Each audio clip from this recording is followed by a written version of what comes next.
भुटान भन्ने चलचित्र बनाउनको लागि चाहिँ बिग हार्ट चाहिन्छ। सानोतिनो हार्टले भुटान चलचित्र बन्न सक्दैन र तर त्यसको तपाईँले नहेरिकन त्यसको मूल्याङ्कनै गर्न सक्नुहुन्न। त्यसकारण प्लिज चलचित्र रिलिज हुँदाखेरि चाहिँ गएर एकचोटि हेरिदिनु होला। पनि सानो एउटा सुनाउने कोसिस गर्छु। धेरै अगाडि लेखेको कविता हो। कविताको शीर्षक चाहिँ सम्झना। भेट्दिन म जसलाई कहिले उसैलाई खोजिरहेँ, भेट्दिन म जसलाई कहिले उसैलाई खोजिरहेँ, गइसक्यो जो धेरै टाढा उसैलाई पर्खिरहेँ। भन्नै सक्दिन ती दिनहरू मिठा थिए कि तिता थिए, भन्नै सक्दिन ती दिनहरू मिठा थिए कि तिता थिए। थोरै खुसी समेटिएका पीडाहरू थुप्रै थिए।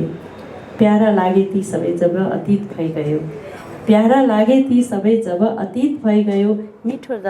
मिठो दर्द बनेर त्यो मुटुभित्रै रहिरह्यो।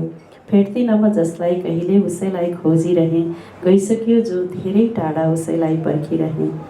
बाँड्न चाहे कसैलाई उल्टै घाउ कोट्याइदियो, बाँड्न चाहे कसैलाई उल्टै घाउ कोट्याइदियो। पोखिदिए बेथा सबै खुसी सबै रित्याइदियो। शून्यतामा टोलाउँदै दिन त्यसै काटिरहेँ, उसैलाई भेट्छु भनी आफैलाई ढाँटिरहेँ, आफैलाई ढाँटिरहेँ। Thank you.